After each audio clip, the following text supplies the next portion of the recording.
joining us again for Table Talk. I'm your host, Dan Deatherage. My co-host down at the end of the table is Down East Dave Hudson. Remember Dave? Dave will ask all the pertinent and smart questions today.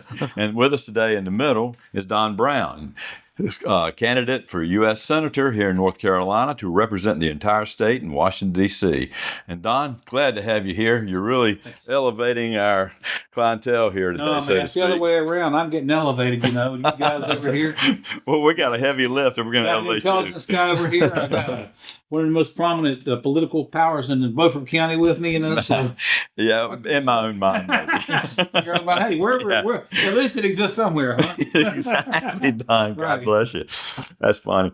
But tell us a little bit about yourself. Well, I grew up in Plymouth, right down the road, you know, which is Washington County, right next to Beaufort County, and did a lot of fishing, you know, in the Roanoke River, the Albemarle Sound, Pamlico Sound. Went fishing with my granddaddy, and Did you net fish for herring? I sure did. Oh yeah, absolutely. With the basket, they come up the sloughs, and I swear I never realized what the government had done. They stopped our ability to cook herring, to catch them. But there was an Easter Monday in Jamesville, North Carolina. They'd run the seine. They call it across the Roanoke River. I don't know if you remember any of that or not, but they run that net across the river, and millions of them would come in. And there were two restaurants down there on the river's edge. There was River's Edge Restaurant, which I think might still be there, and the Cypress Grill. And man, I've eaten at Cypress Grill. Yeah, they cooked those herrings up, man. And then my granddad and I, we'd catch them, and then we'd salt them, and we'd keep them salted all year long, and then cook them for breakfast. So the answer to your question is absolutely yes. I've caught them in net and everything else you can think of. Jamesville is famous for that. It is. Oh, yeah. God's country, baby. Tell me a little bit about your military career. Was a JAG officer in the U.S. Navy, 16 years altogether, 5 active, 11 in the reserves. My last duty station was at the Pentagon, which was quite an experience. And, you know, one of the things we talked about, I'm a writer, and we discussed that. One of the things that got me started is that my office at the Pentagon was destroyed on 9/11. Now, I had left the Pentagon. I've been out for a few years after that, but it makes you think. And so sat down and started writing, and I have a book released on radical Islamic infiltration inside the military, and it was a novel on that. So, but it was an interesting experience. I love the Navy.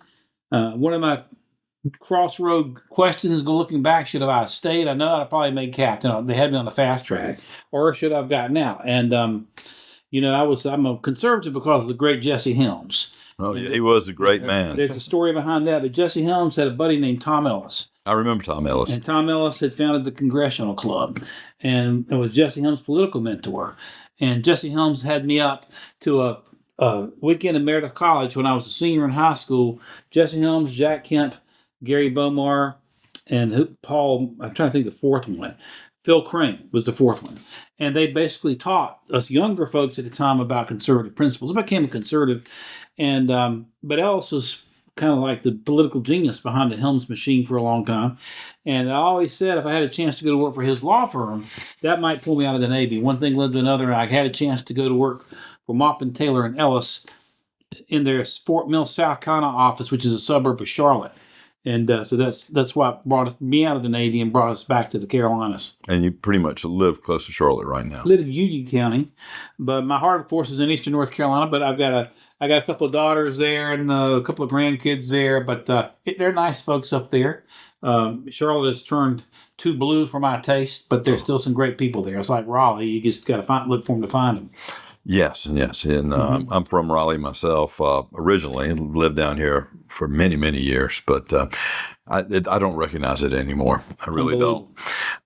So from Jesse Helms and that group, Tom Ellis, you learned a lot about the Constitution and what it means to govern from a constitutional perspective, right, with our nation being what a lot of us regard as a constitutional republic. Right. Would you like to reflect on that a little bit, especially now that you're looking to seek the Republican nomination for United States Senator? Well, I have a passion for the Constitution. Not only do a lot of people call us a constitutional republic, but Article 4, Section 4 of the Constitution itself says that this Constitution shall give the states a Republican form of government.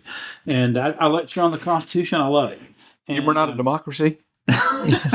Well, you know, here's the deal. You know this already, but James Madison, the guy that wrote, the principal author of the Constitution, said democracy is the most vile. Democracy is the most vile form of government. That means it's pretty nasty. John Adams, our second president, said all democracies commit suicide. And the best one to me was Benjamin Franklin, who said that democracy is like two wolves and a lamb meeting at high noon and voting on what they're going to have for lunch. So that's the best one. But the founders hated democracy. Yeah.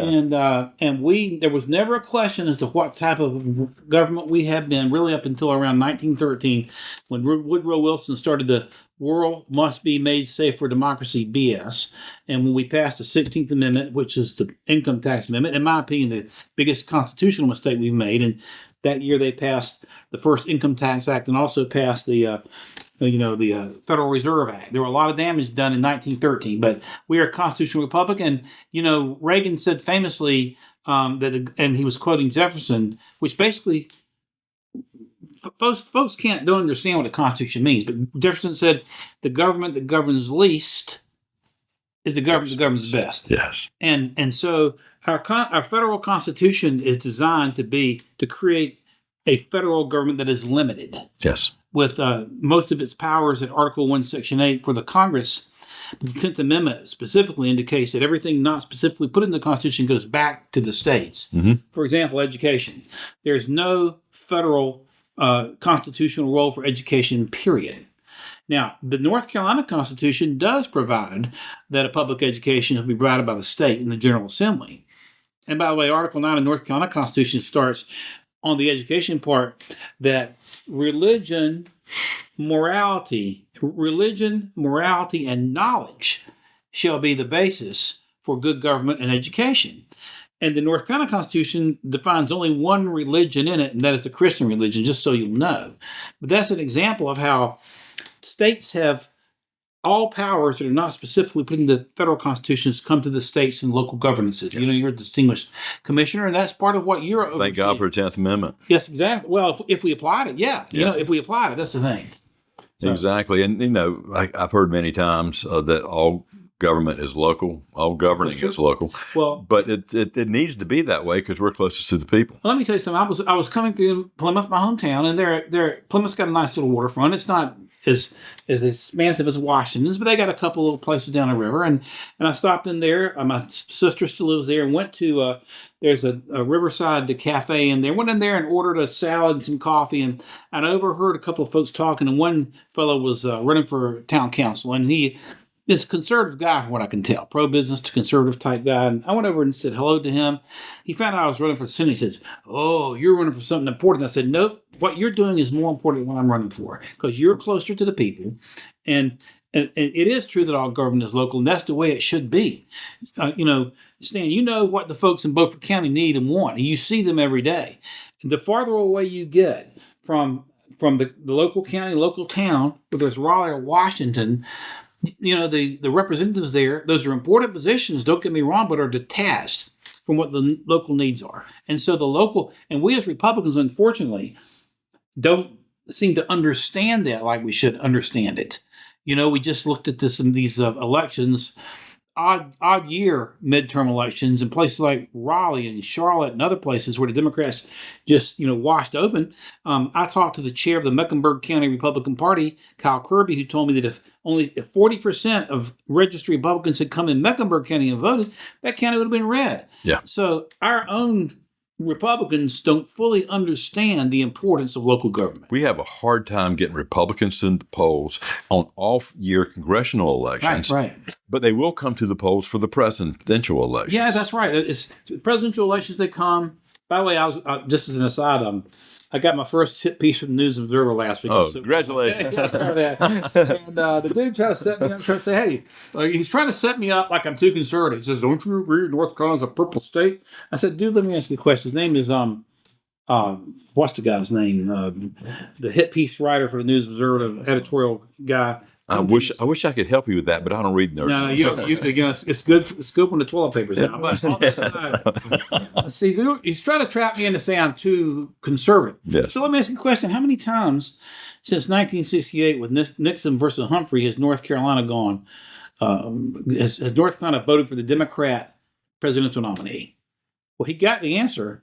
It was only two. Yeah. You know what I'm saying? So we are not as purple as they want us to think we are. We have a hard time electing a Republican governor, although the legislature is decidedly Republican. Right. And it's an odd thing, the three most important Council of State positions, in my opinion. Well, first of all, the Attorney General and the Secretary of State are the ones who are controlling the levers of power on a daily basis. The Attorney General can decide who they want to prosecute, what laws they want to enforce.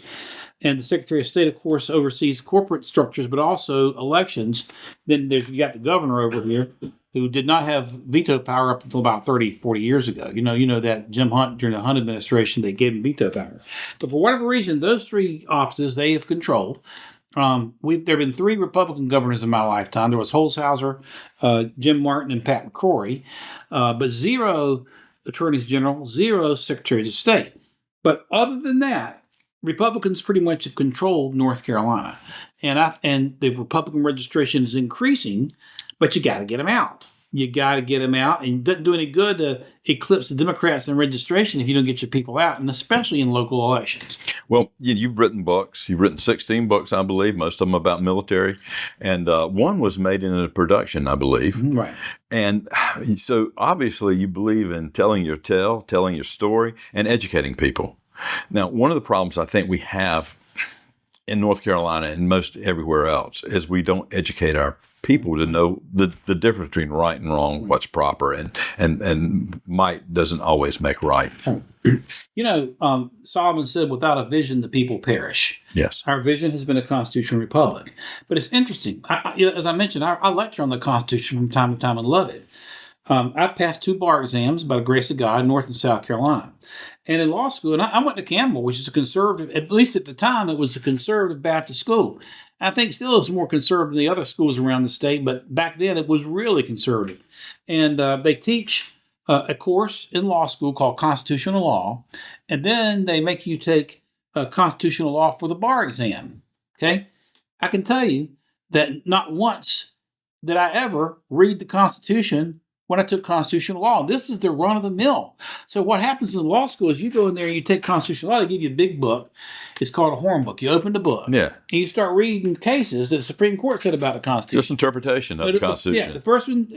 The first landmark case is called Marbury versus Madison. You probably heard about it. Yes, I have. You start reading there and read the next one. Then by the end, you're supposed to figure out what the Constitution says. Well, that's like going to seminary and reading sermons, some good ones. Here's one from Billy Graham. Here's one from, whoever else, and some good ones and bad ones. And then at the end, you're supposed to figure out what the Bible says just from reading sermons. And there's a constitutional ignorance, and it's very, very dangerous. Yes. I've asked this question a lot of times. I won't put you on the spot. You would nail it anyway. But there's an icebreaker when I'm lecturing on the Constitution. I'll say, what are the 5 fundamental rights of the First Amendment? Fundamental or unalienable being the same thing. Mm-hmm. And I've thrown that question to lawyer buddies. And I've only had a handful that could ever get that right. It's only about 35 words, right? That's right. And they're fundamental rights. And so I have one, what are the rights? The right to freedom of religion is first, and the press, and assembly. And assembly, right to petition the government for redress of grievances. Absolutely. And freedom of speech. Those are the 5. But, I have one lawyer say, see, freedom of religion, freedom of press, right to bear arms. So I have one lawyer. He missed him one early. But look, here's the thing about it. That ought to be as axiomatic as even exactly. It should be just like that. Boom, boom, boom, boom, boom, boom. And we ought to be teaching that everywhere. And we should be teaching it from K to 12 in the public schools. And I've talked to members of the General Assembly about this. And some of them have told me that that there have been bills to at least require a constitutional mastery prior to graduation that have been bottled up on the Senate leader's desk. I don't know exactly what all is going on, but I can tell you it ought to be taught. The Constitution and the Federalist Papers should be taught K to 12 every year. I agree with you. And if they can break it down for the kids. Yes, of course they can. Just like the 5 fundamental rights. That's just that should be as axiomatic as Mary had a little lamb. And everybody should be able to say speech, religion, the press, petition, right to gather. Assembly. It ought to be boom, boom, boom, boom, boom. But you can't get lawyers to answer that question. And if lawyers, and I'm going to tell you, Stan, lawyers do not know the Constitution. I've recognized that over the years. That's right. And they'll just make anything up. And sometimes they don't know the general statutes in North Carolina, too, I found. Yeah, right. But we talked about the First Amendment, Second Amendment, and the 10th. We hit the 10th pretty hard. Yeah. we were talking earlier about the Article 2 abilities of the president. Mm-hmm. And one of the things we were talking about was what's going on in Venezuela right now. Mm-hmm. Right. We think, and we haven't heard Trump talk about it yet, but the President Trump, we think that he's got a big plan to not only take care of narco-terrorism, but to control Venezuela through the Monroe Doctrine. Would you like to speak to that? Well, and Dave, you jump in a little bit because I know you had a question you wanted to ask him about. Sure. So looking at it and kind of the way that things have been evolving in geopolitical scene and how we see that we may be, withdrawing more from our involvement in Europe and the defense of Europe, but we're focusing in the pivot to Asia. Sure. But at the same time, we still see China. They're heavily investing in South America and elsewhere in the world, and even the Russians to a smaller extent, but really trying to move in and insert their dominance, whether it's control of sea lanes, whether it's commerce, whatever the case may be, here in our hemisphere, mm-hmm. and whether or not what the president's doing is part of putting the Monroe Doctrine back into effect. Mm-hmm. You're not going to come in and interfere in our hemisphere, and if we have to make you rely on your own defense in your hemisphere, that should be right. They should be, they should have to maintain what they do first, but we need to focus on what we're doing here. And I think he's using whether it's tariffs, whether it's what we're seeing with Venezuela, potential military action, any of that, that's within his powers to do and part of a larger national strategy to some extent. And what you would think from your perspective. Well, actually, I was interviewed by Real America's Voice by their Pentagon correspondent on this very question about a month ago. Matter of fact, we were over in Craven County, and she was shooting me. I have my portable studio. Are we reverting to the Monroe Doctrine? I believe that President Trump is moving in that direction. And with regard to Venezuela, first off, I had a number of interviews recently on the president's authority to protect Americans on the high seas. And of course, what's happened with this whole thing with Hegseth is this. You had these 6 senators, including Mark Kelly, come up with this stupid video basically encouraging American service members to disobey lawful orders. As a former JAG officer, you think they were not right to tell all 1.4 million service members to not follow Trump's rules and laws, what he needs? You've got to look at the context. So context is everything. Yes. Well, what they said, they had about 6 of them, and one of them was saying he's dividing Americans against Americans. You don't have to disobey the order. They were doing this within the context of the strikes on these narco boats. Okay, it's not like we're going into the Army War College at Carlisle Barracks or the Naval War College in Newport, Rhode Island, and having a generic discussion on the law of war. No, these were targeted at American sailors and Marines and soldiers in the Southern Theater. Okay, and so Mark Kelly is retired. He's a retired Navy captain, and the Uniform Code of Military Justice will allow retirees who have served at least 20 or in what we call the DEER system to be called back up. And what Mark Kelly did, he violated the UCMJ on multiple counts. Number one, disrespect to the commander-in-chief, conduct prejudicial to good order and discipline, sedition. Sedition is under Article 94 to UCMJ, which is when you're trying to discourage civilian control over the military. But when you look back historically, going all the way back to Thomas Jefferson, from the beginning of the Republic, presidents protected Americans on high seas with the Barbary pirates. Mm-hmm. When we sent the Navy and Marine Corps in 1803. That's the first event for the Marine Corps, wasn't it? That's where you get from to the shores of Tripoli. Exactly. Yeah. That's exactly right. Abraham Lincoln seized the RMS Trent. It was a British mail ship that had Confederate sympathizers on it.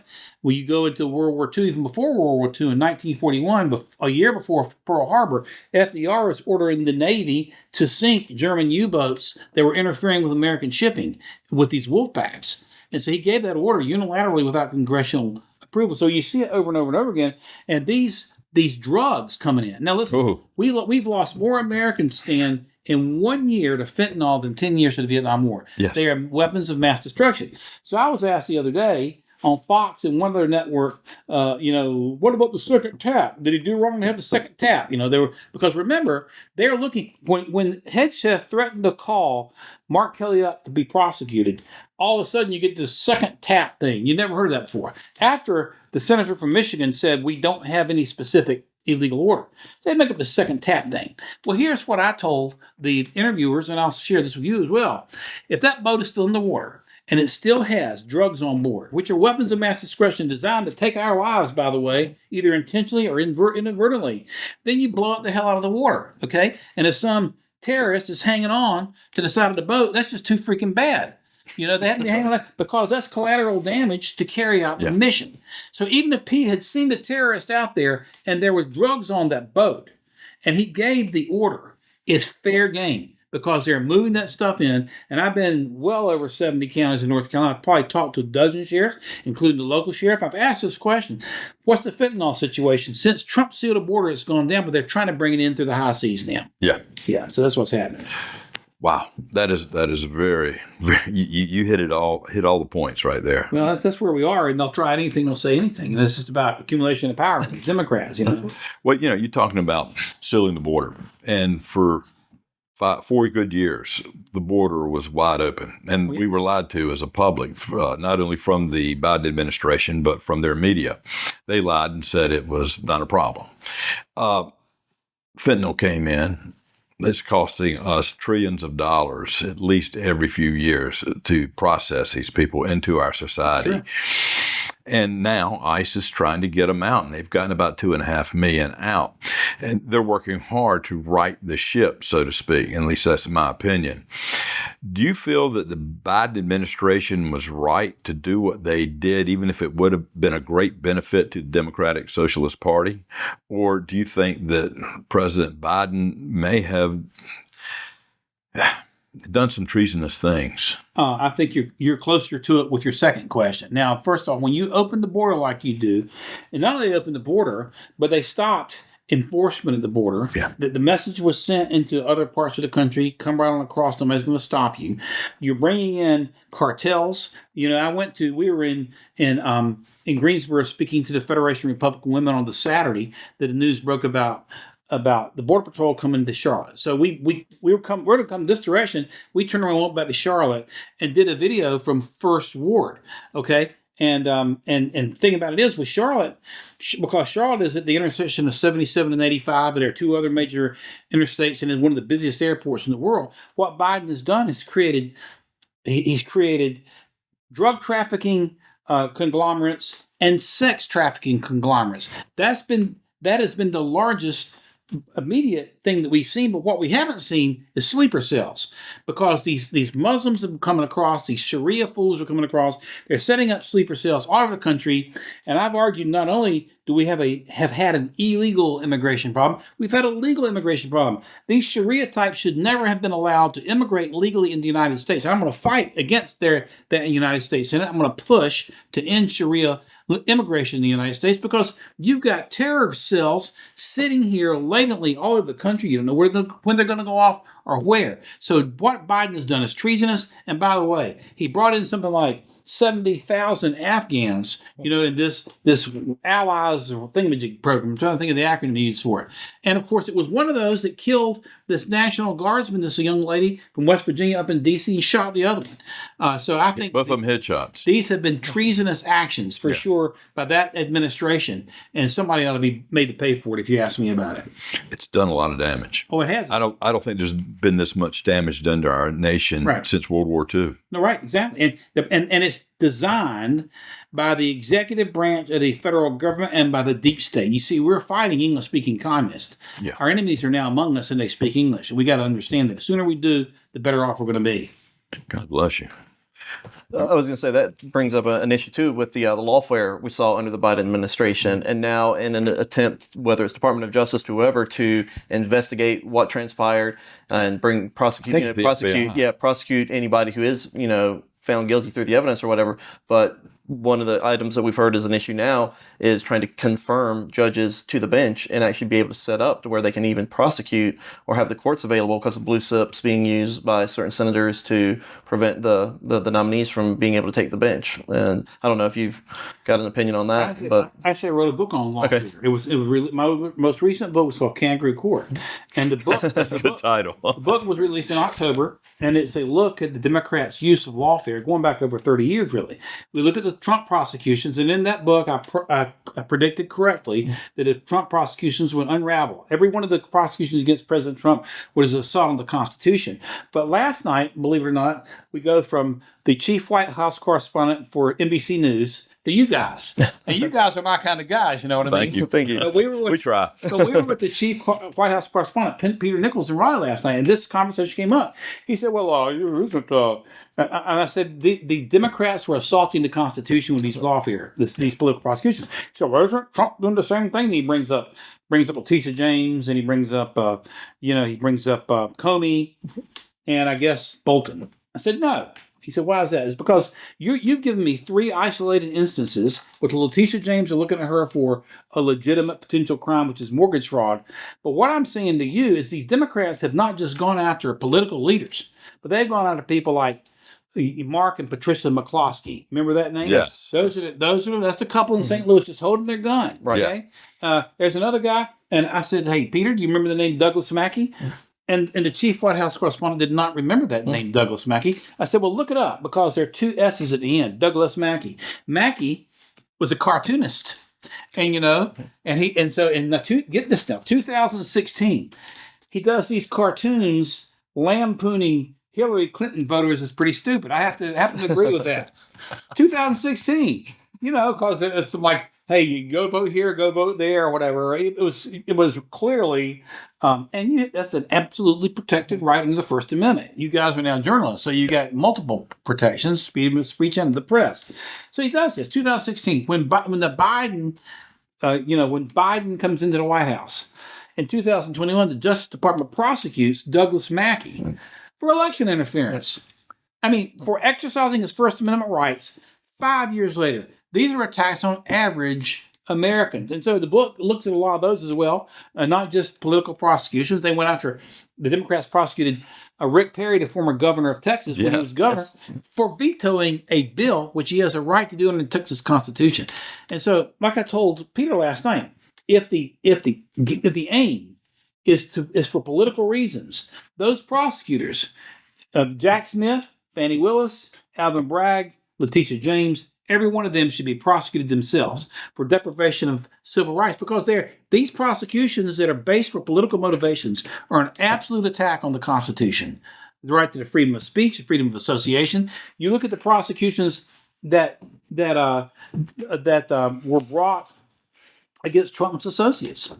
Would Steve Bannon ever been prosecuted if he weren't Trump's buddy? Not a single one of them. And Manafort?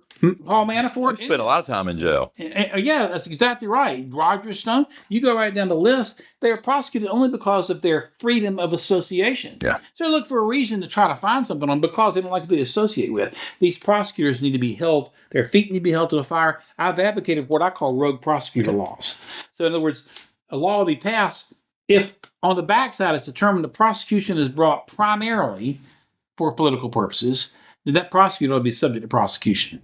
Yeah. So there's a difference between a political prosecution and a meat and potato prosecution. Someone breaks into your house, that's breaking and entering. That is a meat and potato crime. In other words, that's or steals from you or damages your property or limb. That is a traditional meat and potato type of crime, rather than being prosecuted for what you say, think, or who you associate with. And the problem is and like I told Peter last night, when these prosecutors are involved in these political prosecutions, it takes away from the real criminal prosecutions. And in fact, you all may know, I've defended a couple of J6ers, and I've defended the youngest J6 defendant. How are we doing back there? Doing good? So we're doing good. I'm checking with my manager back there, But he's a good manager. I see that. I can tell. But I've seen him manage before. You see him manage before? Yeah. We're in good hands with all, so, but I was telling Peter last night that in these J6 prosecutions, and I represented, as far as we know, the youngest J6, for 20 years old, Elliot Bechet. All he did was walk in to the Capitol and walk out. And he had every right to do that. He didn't brandish weapons and so beat people to death? Yeah, so his dad was calling me and said, and Don, the FBI was talking to my son. Called the FBI and said, you're not going to talk to him. So about 3 times I told the FBI to go pound sand. Then I get a call at 6 o'clock in the morning in March of 2021. Don, this is the dad. Listen to this, Dan. I've got 12 FBI counterterrorism agents raiding my house. I'm going, holy smokes, what did the kid not tell me? What did he do? Counterterrorism? So I said, hang on a second. So I throw my jacket on, and this is in Columbia, South Carolina. I'm licensed there, as I mentioned. So I drive from Charlotte down there, and it takes about an hour and a half. I get to the federal courthouse. I go through the federal courthouse. I go to the U.S. attorney. I said, what's going on? He said, well, here's a charge sheet. In the meantime, a couple of these FBI counterterrorism agents said, Mr. Brown, we apologize. We were told we had to do this. So he gives me the charge sheet, 5 misdemeanors. 5 misdemeanors, that's it. And so 12 FBI counterterrorism agents, and they were all trespass variant misdemeanors. And so the whole time the pipe bomber's just doing whatever he wants to do. Yeah. So, but you see, in my book, Kangaroo Court, there's a chapter 35, called January 6th v. George Floyd. Look into the prosecutions. 95% of the George Floyd prosecutions were dismissed by Democrat prosecutors. With all those billions of dollars of damage, over 20 deaths that we're aware of, 95% were dismissed. 98% of the J6 prosecutions were pushed to the max. Yeah. And at least, but there was almost $1 million worth of damage done to the Capitol. Yeah, right, exactly. And of course, all the police officers that were killed by poor Trump people, the only person that died from Ashley Babbitt. Exactly. Yeah. So, but it's the double standard. So I told Peter, listen, Peter, they're going after average Americans. And if you cited 3 examples here, which it's fair for you to cite those examples for me, but the situation is not the same at all.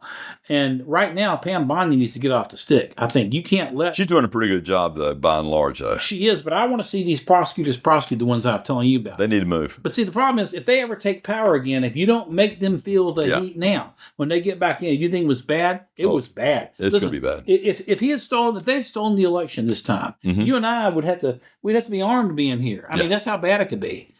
So anyway, I didn't mean to go off. Well, let me ask you this. This is somewhat related. You probably know the answer to this. Was it Trotsky or Joseph Stalin that said, "Show me the man, I'll find you the crime"? Yeah, that was I think it was Trotsky. Was it Trotsky? One of the two of those, right?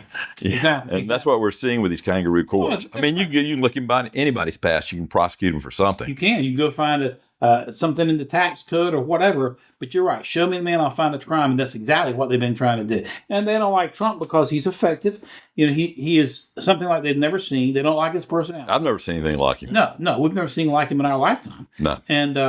And right now, by the force of his personality, we're living in a period of relative peace. But they did everything they could to take him down. The first time by impeachment, the second time by bogus political prosecutions, and none of it succeeded. It's remarkable what we put up with as a people, as a self-governed people. It is, yeah, sure is. Do you have any other questions? Yeah, no, I can't think of anything right now. Well, I want to ask you about education. We talked about it earlier. Mm-hmm. Federal government is getting, hopefully, out of education. Do you believe in competition in the education industry? Sir. Yes, I do. So school choice is something we should, at the local level and at the state level, we should be very aware of and let it evolve into the best it can become. Smaller is better, and a rising tide floats all boats for education. My background is I had 2 of my 3 kids who were homeschooled part of the time. Then I served as on the board and then as chair of a Christian school. And then all my kids finished in a public high school, so I've seen it all. And there's no question. There's I'm trying to look for the word. You can have eduocracy. Never heard that word. What I'm talking about is the bureaucracy above the teachers. And first off, I have a friend of mine who is a brilliant teacher. She teaches a foreign language in Charlotte, and she was telling me she'd teach her language and be teaching, and then all of a sudden somebody from the Charlotte-Mecklenburg school system, some assistant superintendent of blah, blah, blah, blah, blah, making almost $300,000 a year, walks in the room, tells her how to teach, and then leaves. That money we're paying to these people, first of all, could go to teachers and to other things. But I think we need to do everything we can to encourage competition. It's interesting. I'm an antitrust guy. In other words, big is bad. I believe big is bad, whether it's big government or big corporations. And I give this example sometimes. I don't have my phone with me, but when I was in Chapel Hill 100 years ago, and I'd call home to Plymouth, and I'd talk to my granddaddy and my daddy and my mom, and my daddy would bust my chops because we run up a $50 phone bill, okay? Because you know how it was a long distance. Fast forward 30, 40 years, my son was in the 82nd Airborne in Afghanistan, and I could take my phone and we could do FaceTime, video FaceTime, halfway across the world. What it cost me, not a dime. Why is that? Because Ma Bell got busted up. When Ma Bell, this big monopoly, got busted up, you didn't lose jobs. The jobs were displaced with smaller companies, and there was more competition. And the rising tide floats all boats. And that is the key to superior education. The smaller the classroom size, the smaller the one-on-one, the better. And you've got to get the indoctrination process out of it. Yeah, 100%. It's got to go. You got to go basically back to read, write, and arithmetic. Let them think for themselves. Well, I mean, Teach them how to think, I spoke out, not what to think. spoke out against Common Core and went out on the trail and spoke against it and a little bit about it. The Bill and Melinda Gates Foundation were in bed with the Department of Education. The Department of Education would come to North Carolina, other states, offer billions of dollars if we would accept this curriculum that had not even yet been written. And there were two working groups for Common Core, one for language arts, one for math. They met in Washington, D.C. The leader of each group was a university professor. The mathematics guy was a guy named Bill Milgram. He had been a mathematics guy that was involved in the Apollo moonshots and taught at Stanford. And the language arts lady was named a professor of English named Sandy Stotsky at the University of Arkansas. Both Stotsky and Milgram resigned from the working group because they found out, number one, on the math side, that what Common Core would have done would have pushed our mathematical scores down. In other words, it would have mandated that the highest you could go in calculus in high school would be pre-calculus. And so you don't get calculus to your college. And some schools have calculus in high school. So it's putting us behind our Asian competitors. Yes. And on the language arts side, you wouldn't believe the trash, prurient stuff, sexual stuff, communist stuff. They were taking Dickens out. They were taking Shakespeare out. All the stuff on which our Western civilization is based, and putting prurient trash in there. And so both of those professors resigned from the group. And in most cases, that got shut off. But the Democrats will try something else. But this is an example of top-down education. It's not really education, it's indoctrination. So back to your question, yes, encourage competition through homeschools, through private schools, through Christian schools, through choice. And, you should get a tax credit, in my opinion, if you're going to search for educational opportunities and try to find ways, because the General Assembly here is tasked with the responsibility of educating under our state constitution kids in North Carolina, but it doesn't say, and the public school system is fine. The public school system gets better if it's pushed, like in anything else. So I believe in competition and education. Speaking of monopolies and government monopolies, besides education, the public education being a government monopoly, and I think we agree on that. Absolutely. There's a government monopoly at all levels of government, mostly at state and now the federal government for medicine. Right. For health care. Absolutely. And that's going to be a big decision for you to make when you become a senator. Well, I've already made a decision on how to go with that. You may be aware I was involved in major federal litigation against these jabs that came out. I mean, we may have talked about that a little bit. I think we did, yes. Yeah, I got involved in some major federal litigation against the Savannah River nuclear plant in Savannah River, South Carolina. And sued. I had 78 plaintiffs, including mostly nuclear engineers who didn't want to take the jab because Biden was telling the Department of Energy to tell the employer, Savannah River Nuclear Solutions, either force your people to take the jab or cut the federal money. So we sued him, went to the Fourth Circuit, and the Biden finally backed down. But we found out that from the discovery in that case, now get this, from the federal government's own numbers, in a 10-month period from January to October 2021, there were more deaths reported, from the 3 COVID jabs, which are under an experimental use authorization, all experimental, in that 10-month period than from every other jab combined over 30 years. And the dastardly government kept that away from us. Eisenhower, who I think is the greatest general, you're an Army guy, right? That's right. I'm the only oddball in the family. All my sons. Oh, yes. But I believe Dwight Eisenhower was the greatest general in the nation's history other than George Washington himself. And Eisenhower, on the night that he left office, spent the last 5 minutes of his farewell speech warning against the military-industrial complex. Now, we have also what I call the governmental pharmaceutical complex. Yeah. And the information that I just shared with you should have been made public. They were instead pushing the lies, safe and effective. You take the jab, you won't get the COVID. And then when they got the COVID, like Joe Biden and Lindsey Graham says, I got the COVID, but I'm sure I'm glad I got the jab. Wait a minute, I thought you told me you weren't going to get the COVID. But you see these Jab manufacturers are protected from liability. If something goes wrong, it gives them a carte blanche. None of our North Carolina companies are protected. Lowe's is headquartered in Cabarrus County. That's not protected. You got Pepsi Cola. It used to be in Newbert. I don't know if they still are now, but they're not protected.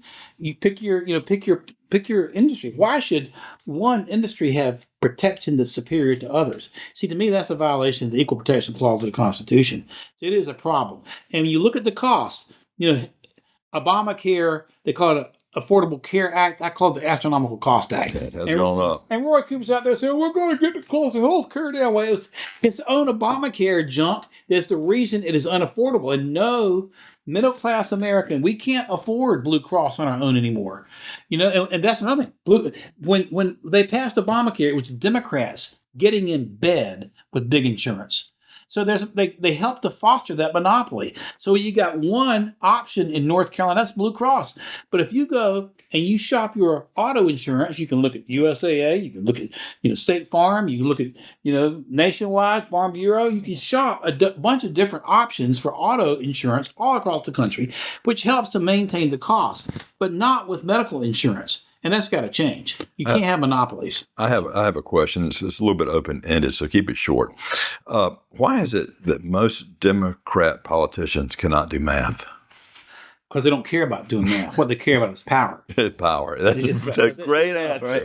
That is math, nor do they care about the truth. It's the power they care about. I've estimated your age, and I'm going to ask you a question since you are a local.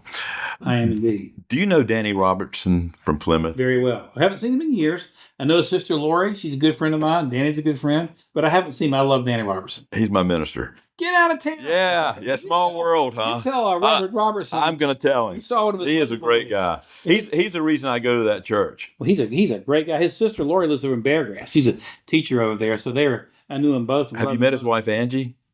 Maybe years ago. She is something else, too. She's another reason I go to that church. Well, I'll tell you one thing. I'd be going to that church if I was... Well, all the people that go there just salt of the earth. I love it. Right, yeah. And the whole eastern part of the state, Eastern 95 salt of the earth. Of course, there's a lot of salt of the earth all over the state, but you know how it is. I know. East and west is usually the best. You said it. He said it. I love the middle, too. I know. We love the middle. Everybody loves it in the middle. And we won't argue the barbecue. It's warm and calm in the middle. Yes. We've had a great time. Thank you. Don, thank you for coming down here for Table Talk. Thank you, Down East Dave. Yes, appreciate it. Yes, sir. Absolutely. Intellectual questions. Both, man. Sir. Surrounded by intellectual properties on both sides. Let's vote for this guy. Absolutely. Thank you. Appreciate it. God bless you.